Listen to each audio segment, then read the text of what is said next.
కరీంనగర్ జిల్లా హుజూరాబాద్ నియోజకవర్గంలో పలు శుభకార్యాలకు హాజరైన మాజీ మంత్రి సిద్దిపేట ఎమ్మెల్యే హరీష్ రావు హుజూరాబాద్ పట్టణంలో సిటీ సెంట్రల్ హాల్లో మాజీ మంత్రులు హరీష్ రావు, కొప్పుల ఈశ్వర్, గంగుల కమలాకర్ ఎమ్మెల్యే కౌశిక్ రెడ్డి మీడియా సమావేశం నిర్వహించారు. హరీష్ రావు మాట్లాడుతూ తెలంగాణ ముఖ్యమంత్రి రేవంత్ రెడ్డికి అబద్ధాలు ఆడటంలో పీహెచ్డీతో పాటు డాక్టరేట్ ఇవ్వచ్చని మాజీ మంత్రి, సిద్దిపేట ఎమ్మెల్యే హరీష్ రావు ఎద్దేవా చేశారు. ముఖ్యమంత్రి రేవంత్ రెడ్డి నోరు తెరిస్తే అబద్ధాలు తప్ప నిజాలు రావడం లేదని అన్నారు. అధికారంలోకి వచ్చిన వెంటనే 6 గ్యారంటీలను 100 రోజులలో అమలు చేస్తామని చెప్పి ఇప్పటివరకు ఇచ్చిన హామీల్లో ఏ ఒక్కటి సంపూర్ణంగా పూర్తి చేయలేదని అన్నారు. నిన్న జరిగిన ఓట్ల లెక్కింపులో మహారాష్ట్రలో అక్కడి ప్రజలు కాంగ్రెస్ పార్టీకి గట్టిగానే గుణపాఠం చెప్పారని అన్నారు. తెలంగాణలో కాంగ్రెస్ పార్టీ 6 గ్యారంటీల పేరుతో ప్రజలను మోసం చేసిన విషయాన్ని మహారాష్ట్ర ప్రజలు గమనించారని అన్నారు. ముఖ్యమంత్రి ఏ ప్రాంతానికి వెళ్లినా అక్కడ సభలో దేవుళ్ల మీద ఓట్లు వేస్తూ 100 రోజుల్లో 6 గ్యారంటీలు అమలు చేస్తామని చెప్పి అటు దేవుళ్లను మోసం చేశారని, దేవుళ్ల మీద ఓట్లు వేసి మోసం చేసిన ముఖ్యమంత్రికి ప్రజలను మోసం చేయడం పెద్ద పనేమీ కాదన్నారు. తెలంగాణలో ప్రజాస్వామ్యం పూర్తిగా ఖూనీ అయిపోయిందని, ఎక్కడ చూసినా అరాచకమే నడుస్తుందన్నారు. బీఆర్ఎస్ హయాంలో కట్టిన కాళేశ్వరంతో తెలంగాణ వ్యాప్తంగా ఉన్న పంట పొలాలు సస్యశ్యామలమైనయని వాటిని చూసి ఓర్వలేకనే కాంగ్రెస్ పార్టీ, ముఖ్యమంత్రి రేవంత్ రెడ్డి కాళేశ్వరంపై కూలిపోయిందని అపవాద వేశారని అన్నారు. కూలిపోయిందని చెప్పిన కాళేశ్వరమే కాంగ్రెస్ పార్టీకి దీపం అయిందన్నారు. కాళేశ్వరం కూలిపోతే హైదరాబాద్ ప్రజల మంచినీటి కోసం 20 టీఎంసీలు అవసరమవుతుందని, వెంటనే కాళేశ్వరం నుంచి టెండర్లు పిలవాలని ముఖ్యమంత్రి ఎలా చెప్పరని ఆయన ప్రశ్నించారు. దీంతో పాటు మూసీ నదిలో కూడా 5 టీఎంసీల నీళ్లతో కలుపుతానని ఎలా చెప్పారో చెప్పాలన్నారు. ఒకవైపు ముఖ్యమంత్రి కాళేశ్వరం కూలింది అంటుంటే మరోవైపు వారి మంత్రులే గడచిన 10 ఏళ్లలో తెలంగాణలో అత్యధికంగా వ్యవసాయ ఉత్పత్తులు జరిగాయని, ఇంకో మంత్రి కాళేశ్వరం నుంచి 1,00,000 ఎకరాలకు నీళ్లు అందిస్తామని ఎలా చెప్పారని అన్నారు. పైవన్నీ చూస్తే కాళేశ్వరం ప్రాజెక్టు సై కావాలనే ముఖ్యమంత్రి అపవాదులు వేశారని ప్రజలందరికీ అర్థమైందన్నారు. తెలంగాణ తొలి ముఖ్యమంత్రి కేసీఆర్ నీళ్ల కోసం ఎన్నో ఆలోచనలు చేసి కాళేశ్వరం ప్రాజెక్టు ఏర్పాటు చేసి 1,00,000 ఎకరాలకు నీళ్లు అందించారని, తెలంగాణ రాష్ట్ర ఏర్పడిన నాటికి కేవలం 30 లక్షల మెట్రిక్ టన్నుల పంట పండితే కేసీఆర్ పాలనలో 10 ఏళ్లలో 1,54,00,000 మెట్రిక్ టన్నుల పంట పండిందని అన్నారు. స్వయంగా దేశ ప్రధాని లోక్సభలోనే నీళ్ల విషయంలో కేసీఆర్ను పొగిడారని గుర్తు చేశారు. ముఖ్యమంత్రి రేవంత్ రెడ్డి రైతులకు ఇచ్చిన 9 హామీల్లో 1 కూడా పూర్తిస్థాయిలో అమలు కాలేదని, రైతులని అన్ని విధాల మోసం చేసిన ప్రభుత్వం వారోత్సవాలు ఎలా నిర్వహిస్తుందని ఆయన అన్నారు. ముఖ్యమంత్రి ఇలాకాలోనే ఫార్మస్ కంపెనీకి వ్యతిరేకంగా రైతులు పోరాడుతున్నారని అన్నారు. 19 జూలై 2024 ఫార్మా సిటీకి గెజిట్ నోటిఫికేషన్ ఇచ్చిన ముఖ్యమంత్రి ఇప్పుడు ఇండస్ట్రియల్ ఎస్టేట్ ఏర్పాటు అని ఇలా చెబుతారని అన్నారు.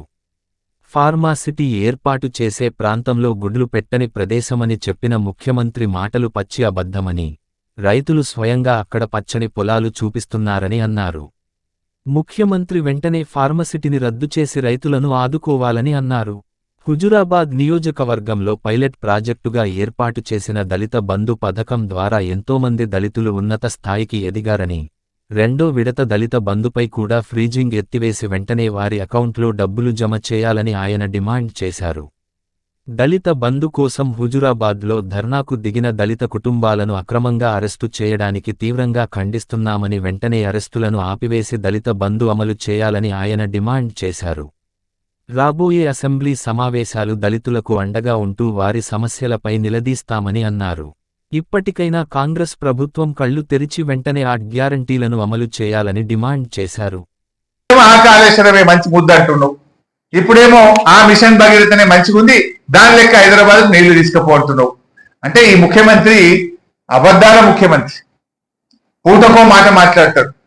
దేవుళ్ళ మీదనే ఒట్టు పెట్టి ఏం చేయాలి చెప్పు. దేవుణ్ణే మోసం చేసిన నువ్వు ప్రజల్ని మోసం చేయవా? నీకు అబద్ధాలు లెక్కనా? అందుకే నీకు డాక్టరేట్ ఇవ్వాలని చెప్పి కూడా మేము రికమెండ్ చేస్తున్నాం. ఈ మధ్య కాంగ్రెస్ లో ప్రచారం చేస్తున్నాం. ఈసారి 1,61,00,000 మెట్రిక్ టన్నుల వడ్లు పండినాయి, ఇదంతా మా ఘనత, మా కాంగ్రెస్ పార్టీ గొప్పతనము అని మాట్లాడుతున్నారు. చెప్పుకోవడానికన్నా సిగ్గుండాలి. ఈ రాష్ట్రాన్ని పాలించింది 50 ఏళ్ళు కాంగ్రెస్ పార్టీ, 16 ఏళ్ళు తెలుగుదేశం పార్టీ. ఈ రేవంత్ రెడ్డి అంటే ఆయన ఇప్పుడు ఉన్నది కాంగ్రెస్, నిన్నటి దాకా ఉన్నది తెలుగుదేశం, రెండు పార్టీలే కదా. 50 ఏళ్ళు ఆ పార్టీ, 16 ఏళ్ళు ఈ పార్టీ ఉంటే 2014లో బీఆర్ఎస్ ప్రభుత్వం అధికారంలోకి వచ్చినాడు ఈ రాష్ట్రంలో పండిన వడ్లు 30 లక్షల మెట్రిక్ టన్నులు, కేవలం 30 లక్షల మెట్రిక్ టన్నులు. కేసీఆర్ దిగిపోయినాడు పండిన ఎంత? 1,54,00,000 మెట్రిక్ టన్నులు. ఒక్క పంటకే చెప్తున్నాయి. 30 లక్షలు ఎక్కడ, 1,54,00,000 ఎక్కడ? మరి 56 ఏళ్ళు మీరు పాలిస్తే 30 లక్షల మెట్రిక్ టన్నుల వడ్లే ఎందుకు పండినాయి? ఎందుకు 30 లక్షలు మీరు దాటలేదు? 50 ఏళ్ల కాంగ్రెస్, 16 ఏళ్ల తెలుగుదేశం ఇద్దరు కలిపితే కూడా 30 లక్షలు దాటకపోతుంది కదా. మరి 10 ఏళ్లలోనే కేసీఆర్ గారు 1,56,00,000 మెట్రిక్ టన్నుల ధాన్యం పండించిందంటే అది కేసీఆర్ గొప్పతనమా, కాంగ్రెస్ గొప్పతనమా? కేసీఆర్ గారు మిషన్ కాకతీయ కింద చెరువులు బాగా చేస్తే భూగర్భ జలాలు పెరిగినాయి. ప్రాజెక్టు కాలువలతోని చెరువులకు అనుసంధానం చేసింది. పెద్ద ఎత్తున చెక్ డ్యాములు నిర్మాణం చేసింది. పెండింగ్ ప్రాజెక్టులు పూర్తి చేసింది.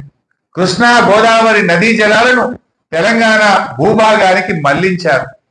నీటి తీరువా రద్దు చేశారు. రైతు బంధు కింద ఎక్కడ రైతులకు ఏం చేసింది? మార్కెట్లో పోతే వడ్లు కొనే దిక్కు లేదు, పత్తి కొనే దిక్కు లేదు. మొన్న నేను ఖమ్మం పోతే 6,500కి మించి ఏ ఒక్క రైతుకు కూడా వాళ్ళకి పత్తికి డబ్బులు రావడం లేదు. 7,520 మద్దతు ధర ఉంటే యావరేజ్ ఖమ్మం మార్కెట్ లో పత్తి రైతులకు లభించింది కేవలం 6,500. అంటే క్వింటల్ పత్తి మీద ప్రతి రైతు 1,000 రూపాయలు నష్టపోయింది. నువ్వు చెప్పిందేమో 500 బోనస్, జరిగిందేమో 1,000 రూపాయలు తుట్టి. అంటే 1,500 రూపాయలు ఓ క్వింటల్ మీద పత్తి రైతులకు నువ్వు మోసం చేసినావు. వరి ధాన్యం 1,600కి 1,700కి అమ్ముకుంటున్నారు, 1,800కి అమ్ముకున్నారు బయట. సన్నాలకు బోనస్ అన్నావు, సన్నాలన్నీ కూడా ఎక్కడ కూడా బోనస్ 46 లక్షల మెట్రిక్ టన్నులు, 46 లక్షలు దాటలే ఇప్పటికి. అంత కలిపితే 10,000 లక్షలు కూడా దాటట్లేదు. అంటే అన్ని విషయాల్లో రైతుల్ని మోసం చేసింది. అందుకే ఇలా మహారాష్ట్రలో కూడా వీళ్ళ మోసాలను గమనించింది. వీళ్ళ రైతు భరోసా బోగస్ అయిపోయింది, మహిళలకు 3,000 బోగస్ అయిపోయింది, రుణమాఫీ కాలేదు, పింఛన్ 4,000 రాలేదు. కనుకనే ఈరోజు మహారాష్ట్రలో మీకు ఘోరమైనటువంటి ఓటమి.